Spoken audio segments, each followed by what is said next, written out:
L'élévation ou l'affaissement des plaques entraîne l'eau située au-dessus de la faille et il se crée donc des petites vagues à la surface de la mer. C'est le tsunami. Ces vagues sont très différentes de celles produites par le vent. Le vent ne met en mouvement que la surface de l'océan et l'eau en profondeur ne bouge pas.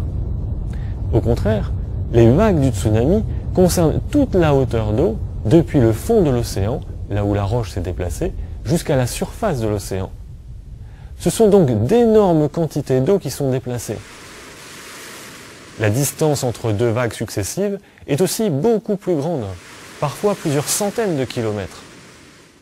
Et la vitesse à laquelle se propagent les vagues est gigantesque, jusqu'à plus de 800 km par heure, c'est-à-dire la vitesse d'un avion. Mais si vous êtes dans un bateau à la surface de l'océan, vous ne vous rendrez compte de rien.